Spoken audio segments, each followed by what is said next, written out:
and how we are managing to connect that up to IDO. Since this is an IDO training, so that is the topic.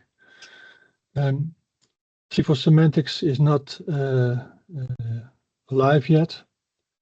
CFIHOS, of course, is many years already and being used in all kinds of projects. But we still have to make the feature request for CFIHOS Semantics, and we're still preparing for that. So what CFIHOS Semantics does is it will take the entire RDL, the reference data library of CFIHOS, and the data models or the tables up in a semantic environment. And half my presentation today is about why we are doing that. If you have any questions, please email me. My email address is over here. Or if you want to ask for advice, or if you want to give me any advice, just email me. I have been giving a couple of presentations before in this series. There was the CFIHOS General. Then I did a part-time in the lifecycle presentation, and I did an implementing semantic technology and overview presentation. So this presentation I'm going to give now is going to be a little bit deeper into the weeds of things. But of course, the target audience is managers as well as engineers as well as programmers. So I did a little bit for all of them. So please, engineers and programmers, just be patient when I pass the manager part. Today we are going to talk about why you need an ontology at all, and then if you decide to take on an ontology, the choice of database technology, I mean, not the brand, and then I'm going to show you how we are connecting up from CFIHOS to IDO and lifecycle data sets. And then how you build up a mature ontology, because in my company we have that running, and there's much more to it than what you see in the IDO training. Here's a cheat sheet. So this is the stuff that I'm going to mention, and you might think, what the hell is he on about?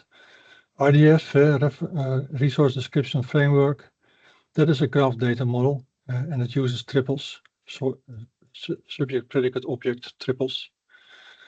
LPG is also a graph data model. It is a label property graph. It uses nodes and edges and properties, and the big brand for that is Neo4j, of course. Then the term ontology. What we mean with ontology is a data set that gives you a shared meaning. So it will be sitting with the data, it is shared with the data, and it will give meaning to the data. CFIHOS, Capital Facility Information Handover Spec, that is an industrial standard for handover. IDO, Industry Data Ontology, is an upper ontology. And SCORS is a simple knowledge organization system. Is a vocabulary structure. It's pretty simple, and you can build taxonomies with it. All right, why an ontology? Let's dive into this. So what is the problem with the traditional relational database management systems, the relational databases? Well, they have fixed schemas, so they are slow to evolve. Schema changes can take months to years, and that becomes a bottleneck in engineering projects. I can tell you, I have been building many of those database systems, relational database systems, in the past years, and you can make it working and do whatever people want. and then release it, and it is proudly running on your projects. And then the changes come, and you need another team for the changes, and it will take a long while before the changes gets through. So this is the actual problem, because it will be always like that.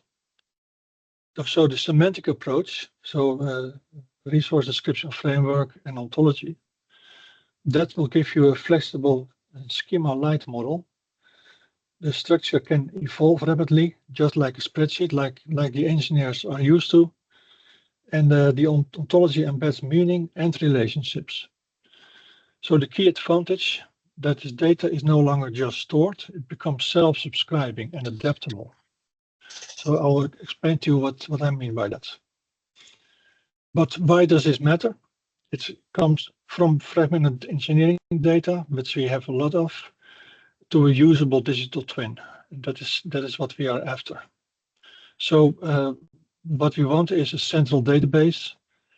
If you are on EPC project, engineering, procurement, construction, you do engineering, you want on that project a central database that combines all the data.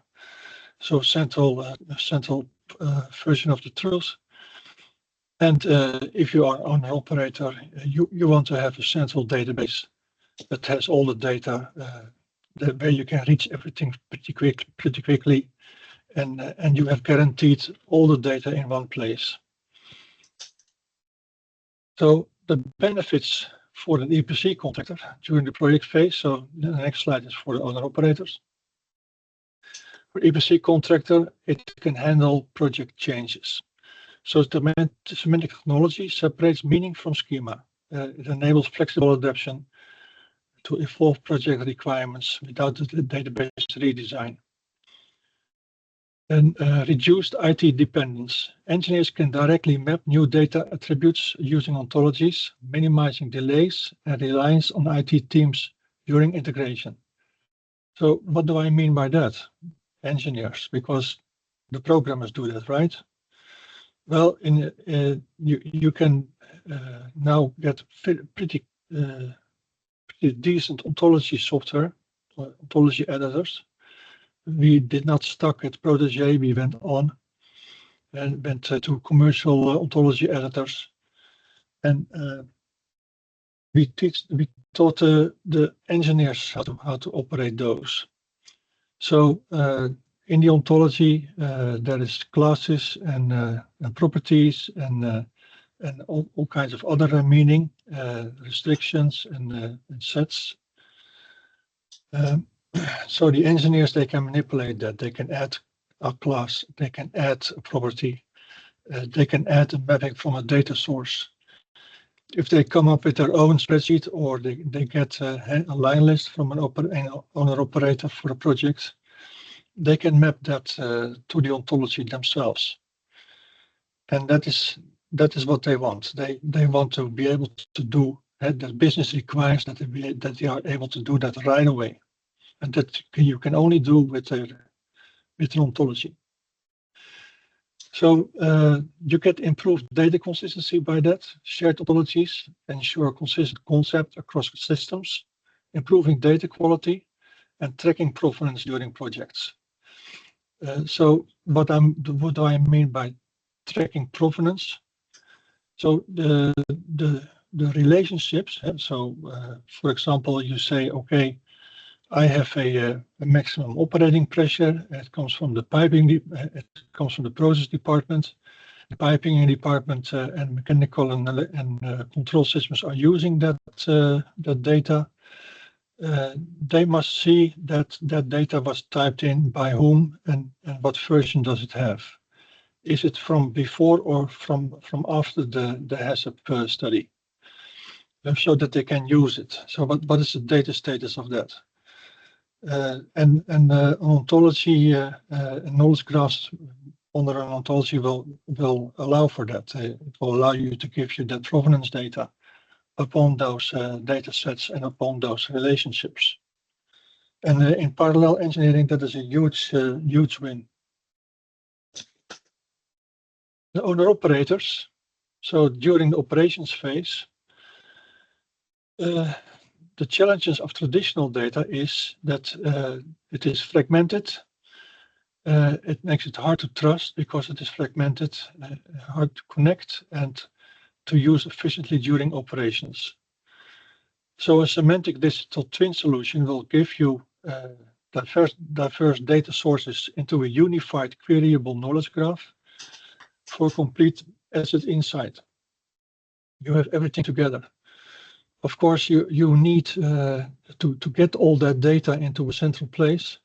I mean, the data now is traditionally on documents, on PDFs, and all kinds of data from the supplier. There's a million documents maybe on your plant, and so what needs to happen? That data needs to be harvested from the documents, and that used to be a pretty hard job. I have been doing that stuff for 30 years now. It is very complex to do that. However, in the past year, it has changed. It is now much easier to do. We can make agents with AI, and there are special OCR LLMs. And we have been adapting our vision on this tremendously. So until now, we were like, okay, there is some base data, you put that in the database, and for the rest, yeah, you have to read it, retrieve it and read it. But we are changing our situation. We tend to say, okay, we are going to get all the data in a database, everything. So now it can be combined and analyzed. So there's an operational impact for the benefit. So when you have all the data together, then you have trusted data access. That reduces downtime, improves maintenance quality, lowers operational risk, and you are future-proofing your assets. Your semantic technology evolves with new requirements, enabling continuous and practical and trusted asset lifecycle management. So I'm just saying the whole situation has changed in the past year. Yeah, a central database on each project, but why not stick to relational? You can do this with relational as well. That is the question you hear often. So in a traditional relational databases, you have a rigid schema. I told you that. And in semantics, you will have a flexible and evolving structure. In a traditional database, you have costly schema changes, can take a long time. Adapt instantly without redesign by your users, by your engineers. Hard to integrate relational database, and the semantic approach is designed for integration. It is made for that purpose. Traditional database, the data lives in silos. So on a typical job, you can have up to 40 database systems, and they are not integrated. So they have different versions of change. And in the semantic, you have connected and contextual knowledge. Of course, if you put all the data from those silos in a single SQL database, then you have everything together and you can trust it. However, it is huge. I mean, it is really complex to work like that. There will be thousands of tables. So the meaning of the data is in the applications. So the screens tell you what it means, the data. And in a semantic database, your meaning is embedded in the data, and your ontology gives you the meaning. And that is even more so nowadays. We are looking at making taxonomies for properties and give meaning to the properties. So there's much more to say about a single property than just the English sentence that makes up its name. And we are going to arrive there this year in CFIHOS. where we have all this meaning to the properties, and then move that into semantics so that, yeah, we can put an LLM on top of that, and the LLM will understand much more about the data than what was possible. Okay, so if you say, all right, I'm going to go for a graph database, what technology should we use? So there's lots of technologies, maybe 5 or 6 types, but the two main ones is RDF and LPG. So LPG is the label property graph. Tells you nodes and edges and properties. A big name in there is Neo4j, but we have also Neptune and other brands.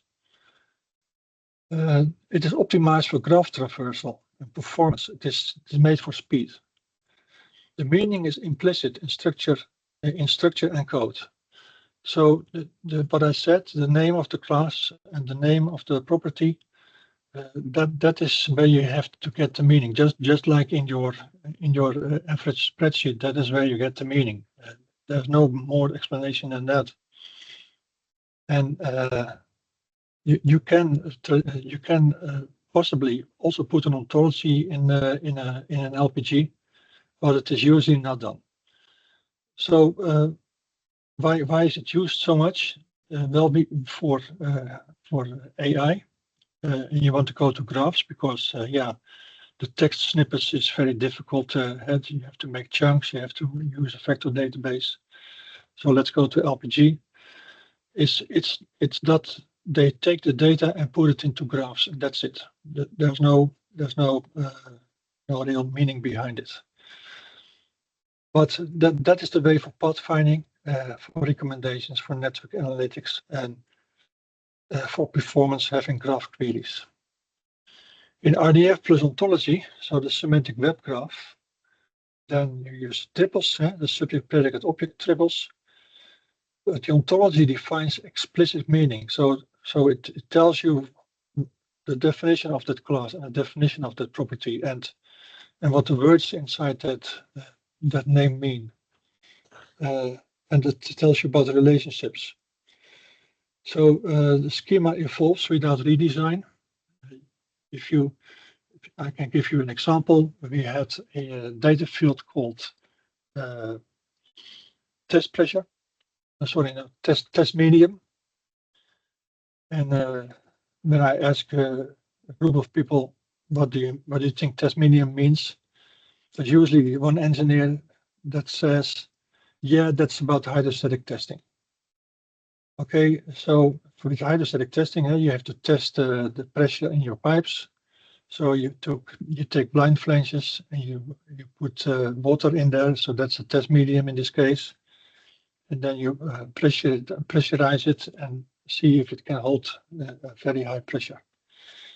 And after that, you have to take out your blind flanges and your gaskets because they are all shot, and you have to replace for new gaskets, and then you can continue with your commissioning. So there is an activity for hydrostatic testing. There is an inspector involved. There's a date that it was being handled. It was approved, or there was rewelding required and retesting. So a data field comes in and it says test medium. But after that, the inspection reports come in and all that data. And in a relational database, you are lost. You only have this data field. And in a semantic database, you just say, okay, this is actually an instance of activity that we are pointing at. And in that activity is involved a test medium, and it's involved an inspector, it's involved an activity, the procedure. And you can put all that data behind it. And that was the best example that I saw in the beginning when we started out, how your data evolves and that it cannot be done with the relational database. So we are solving real engineering challenges. The data integration at scale, 40+ databases on a project, hundreds of spreadsheets. Engineers define mappings directly via the ontology. There is no IT cycle.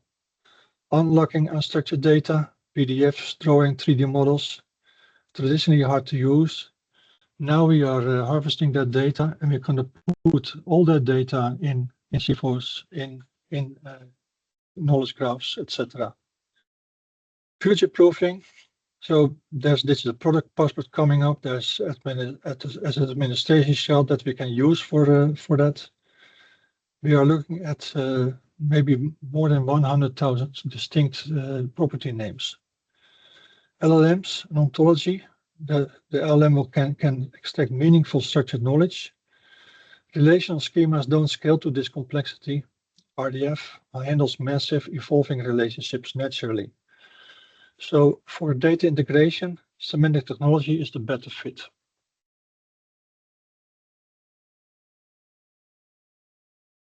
Here is your concrete example, a pump failure analysis.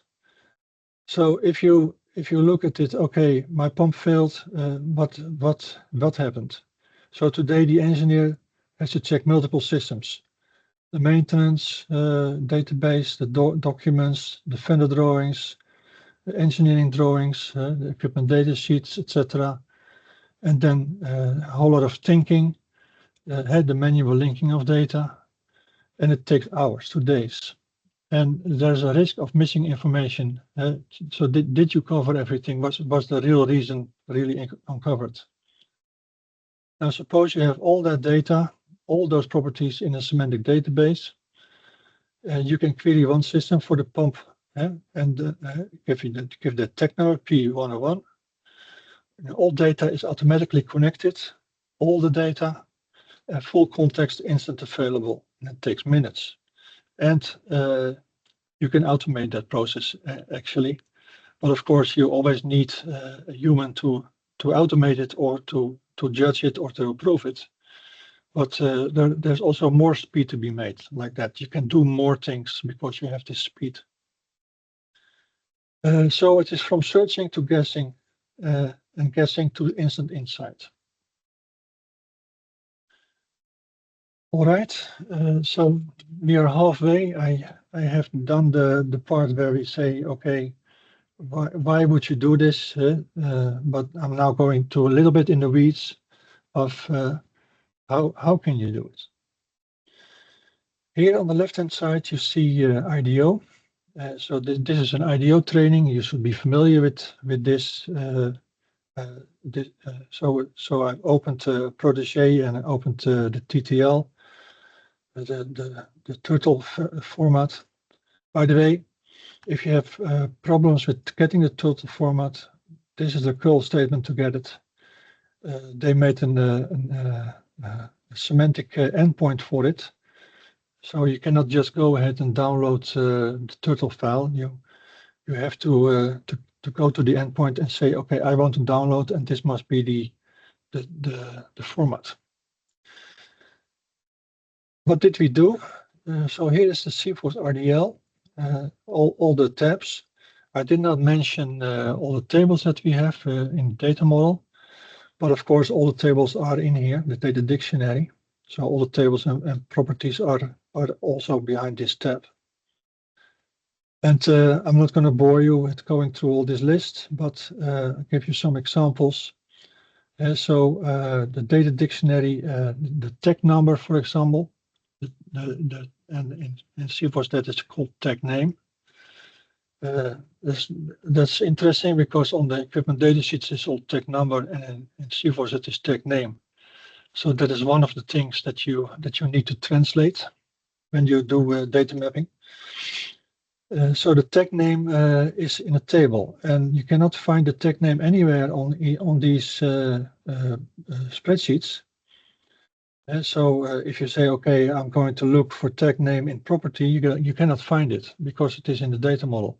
So you have to combine the data dictionary and the property table all behind dependent. So here is dependent. Dependent is for the properties. Now, the definition of dependent is that it can only be used for inherent properties. So tag number will not be an inherent property. Inherent properties are examples are material of construction, for example, something that is inherent to the class, and the tag number changes can change without changing the equipment at all. So it does not belong behind dependent, but we have no other solution for that yet. So we put everything behind dependent for the moment in CFIHOS semantics. You have the tag class and the equipment class. Here's tag class and the equipment class. Then that is used for the classification of the equipment. So the tag class goes to functional object and the equipment class goes to physical artifact. And of course it is physical and it is artifact. Physical means that you can touch it, and artifact means that it is man-made. So physical artifact is for that. And then you have all your stuff, the property pick list, the property groupings, the document types, the disciplines. So that is all mapped. Information object is usually used for all that extra data. Here you have the realized by the tag class equipment class relationship. So you have an instance plant item with a tag number, and you have another plant item on equipment, and that is classified by an equipment class. And those two instances, those two plant items, are related to each other. So the plant item that has a tag number is the design of the item, the detailed engineering, and the equipment one is what is delivered and installed and commissioned. So those have a relationship by this tag class equipment class relationship, and we use the realized by relationship. No, wait a minute, we changed it. Okay. Then the last one is the unit of measure in QDT. QDT is an ontology for unit of measures and quality kinds. Unit of measure is of course meter, and a quality kind is, for instance, pressure. And there's a big ontology for that with 1700 classes per unit of measures, and it is very complete. You might say, okay, why don't you use ISO 80000 for that? And that is just because there are so many standards. We are talking about merging all of that, QEDT 80000, and we have a couple of others, energetics, for example, and we intend to merge all of those. Okay, I mentioned a few times lifecycle data sets. I mentioned a few times tech and equipment. So what's going on there? Well, we have this setup of lifecycle, and we already did a lesson on that few instances ago. So to rehash that, there are 4 quadrants. You start in quadrant 1. And here is the feed, the front-end engineering and design, and then you do your mapping of your narratives, your process narratives. Then you create your process activities in a data model. Then you are going to start with the piping and instrument diagrams, the P&IDs, and all kinds of schemas and all kinds of indexes, instrument index, equipment summary, a pipeline list, one-line diagram, and layouts, and so on. So that's where you start. So gradually you move to quadrant 2. You make requisitions and you make your 3D model. So from quadrant 1 to quadrant 2 is going from theoretical design to technical solution. But we did not buy anything yet. We are still theoretical. Then you go to quadrant D3 when you buy it and you have it delivered and installed, and your installation subcontract goes into in effect, and you get your vendor data. And then when it is commissioned and running a startup, then you do as performing, and you can do analytics of your running plant and to discover any bottlenecks and improve it. So the left-hand side is the tech and the right-hand side is the equipment. The mirror for that is specified and actual in IDO. So let me go back there. There you go. Actual is a class and specified is a class. So you can assign these classes to your instances. So you have a plant item and you say this plant item is actual or this plant item is specified. So if you have a plant item that is specified and a plant item that is actual, now you can compare the data. They will have different properties. If you know how YIP33 is set up, the equipment datasheet standard, you know that there are two columns and that they have different fill-in, that's different properties. All column for the specifier and a column for the supplier, and they tell you different things. So comparing actual and specified is not an easy thing to do. You need some intelligence for that, some programming, or good engineers. And so we were also thinking, okay, in CFIHOS semantics, we have specified and actual. Are we going to put this relationship to each and every instance, every plant item? And so we decided to put that aspect into named graphs. So we will have a specified and an actual named graph, and they can have the same plant items and the same names and everything, but they can be compared, required to the delivered. So what is top and bottom? So this is the natural way of engineering until you have a full-flexed installable item. So that is why you have the 4 quadrants. You have this natural way of engineering, and you have the 2 data sets that you want to be able to compare.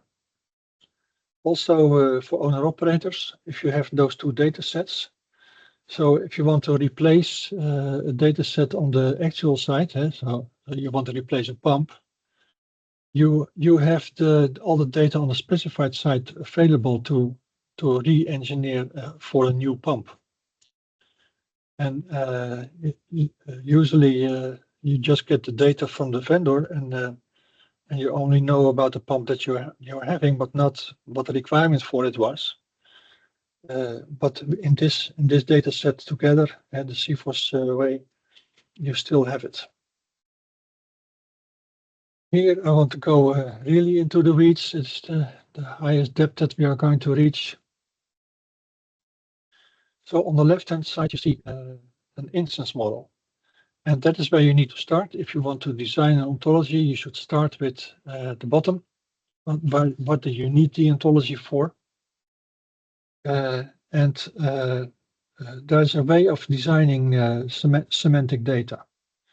So on the left-hand side, there is a semantic UML. So we call this semantic UML. On the right-hand side, you see the turtle file.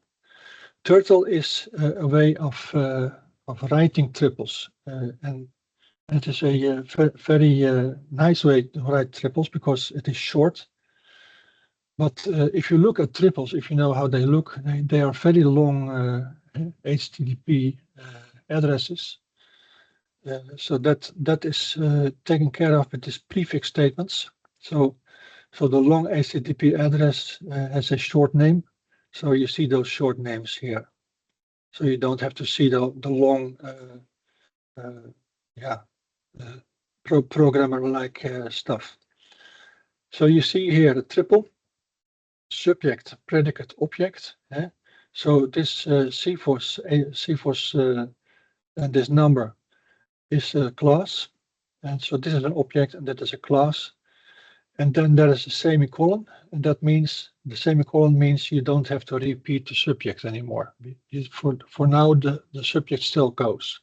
So it is the same number. This subject has a label power cable. So I see here two triples. The subject is the same, and it is class, and it is labeled power cable.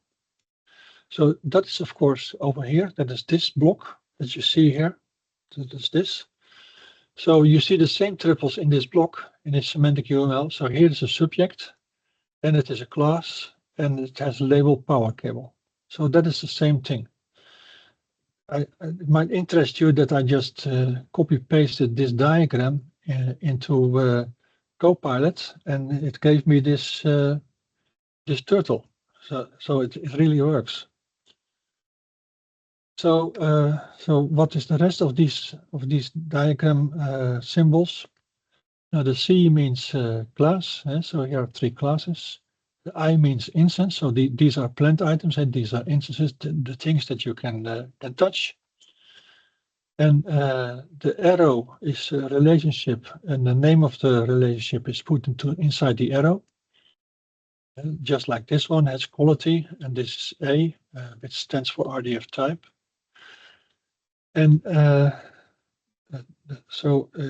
there's another diagram symbol. So I'm only having two of these difficult slides, and so that is this slide, and so this is the other symbol, and that means subclass of. So this class is a subclass of that class. So go back. So now I explained all of the symbols that we have in semantic UML, and I explained everything that you need to know about turtle. So, but no fear, it can become pretty complex. So next is the power cable, the length, and the real measure type. They are all objects. So you might think, why are we making an object of this relationship? Because this is a relationship that says the property, the cable length, and here is the value. So here's cable length, here is the value, and we call this a real measure type datum, and that is the number of triples. So 3 triples over here. You can see that here is that triple, so it is a real measure type datum, and the value is 1000, and the unit of measure is meter. And now you see how elegant this data modeling is, because if I would have taken all these triples and put balloons in there and relationships, it would be pretty complex diagram. But now it is just written inside the block. So let's go back. Why do we have an object for this relationship? And that is the IDO way. The IDO has designed it like that. But I can tell you it is very, very useful if you do it like that. This relationship is now an object, and we call that a reified relationship. That is the difficult name for it. But we can say, okay, here is a relationship, the cable length. And this relationship, this specific relationship has been typed in by the mechanical department, the electrical department. And it is typed in since a date and a time stamp. And it is preliminary or final data. So this object, because I have an object, I can put all kinds of relationships to that object, and so that is called metadata. And that's what I meant with we can hang provenance to this. Okay, so this is the instance diagram. A cable has a cable length of 1000 meter. Power cable length, real measure type datum. So this is the data type, the real measure type datum. Now, what is the ontology in this? I see 3 classes, but that is of course not the ontology yet. So that is the next diagram. Here is the ontology. So you see the same 3 classes over here. But now we say, okay, there is an OWL restriction between this class and this class. And the OWL restriction is given so that you can say, okay, length is an allowable property for power cable.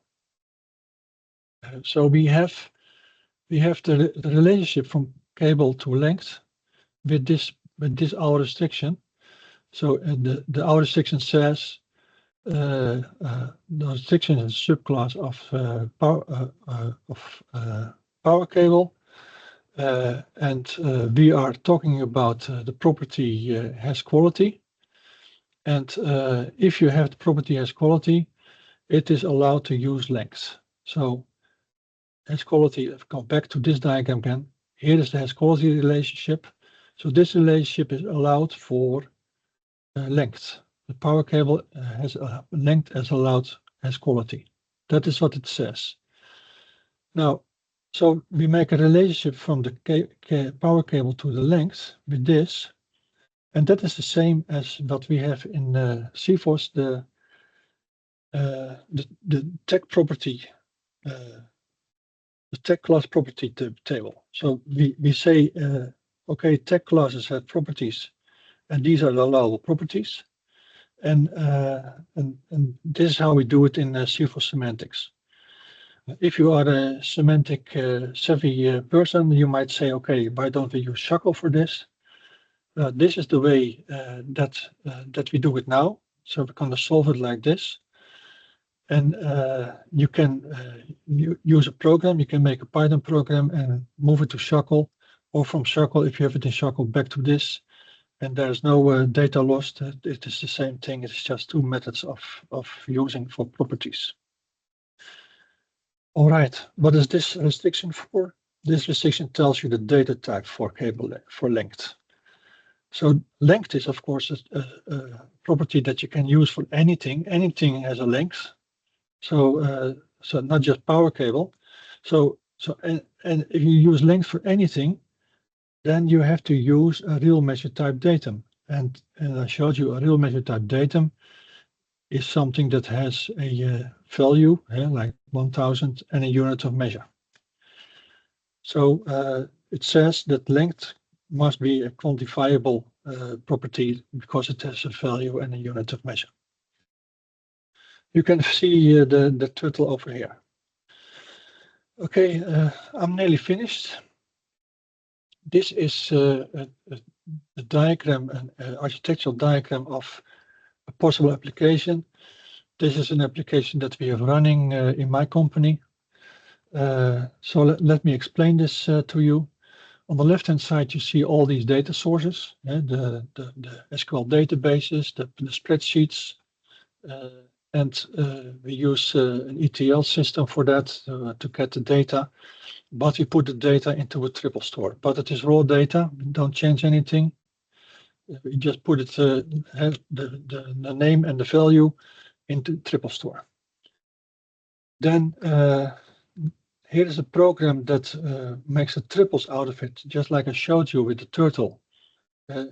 So you need a couple of triples that you make out of that data value. And that goes into the triple store.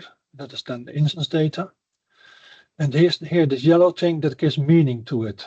So you take the data and then you give meaning to it by saying which triples do you need, which relationships you make to the ontology. And the ontology is also copied into the instance data triple store. So everything is together. So if you make a screen, over here there's a screen, the semantic screen. If you have a screen, it will show you the power cable length 1000 meter. And you can click on power cable and then it will explain to you from the ontology what the power cable actually means, what the definition of that is, or you can click on length and then it will give you the meaning of that. The meaning goes further on, as I told you. We are going to give meaning to all these properties. Some of these have very long names. Here is an ontology like we use it in my company. So this is just an example. But as you can see, we have much more than what the IDO upper ontology brings you. For example, we have grouping collection that is required in CFIHOS. Pick lists, translation. I told you about translation. Tag numbers become tag names. And then we also have mapping collection. So that is something that you don't see a lot, but that is how we use it. So I told you the engineers can make mapping. So mapping is in the ontology. So the engineers go to this mapping collection to do the source data mapping. Now, then the rest is familiar. Those are the usual things that you need in engineering. But this system has run on a couple of projects now, so it is mature and proven. And you can see that there's a lot of topics going on in an ontology that is on the real project. Here is the ontology that like we make it for tag and equipment. So here's the physical artifact I told you about. Then the physical artifact in lifecycle tag, lifecycle equipment. So here are the classes under the lifecycle tag, and the classes are divided up by giving a T and an E behind the number, but they can have the same name. Centrifugal pump here, centrifugal pump over here, centrifugal pump on that side. And here is your restriction, the restriction that says that any equipment class is allowed to have a tag name. And of course, we know this is true because we give everything a tag name except bulk material, but that is not an equipment class. So that is how it is being built up. We are going to build the CFIHOS semantics ontology like this. Now, final two slides. The takeaway: engineering data is complex and fragmented, and traditional or relational systems struggle with change, integration, and scale. We know this. Semantic technology, or our choice is RDF and ontology, connects data across systems, integrates data, embeds meaning in the data, and adapts as data is added. So we can change it with, like the example I gave you about the test medium. So the result is from disconnected data to a connected, usable digital twin. So finally, this is not about a new database, a new kind of database, or that we have to change databases. You see that I kept all the SQL Server databases and spreadsheets in place, that we are not going to change those because we're going to add central database to that. It is about making data understandable and connected and reusable across the lifecycle. So there's a shift in thinking from storing data in systems to creating meaningful and connected knowledge. The key message is if you get the meaning right, everything else becomes easier. Thank you very much. Thank you, Onno. I will stop the recording now. So now the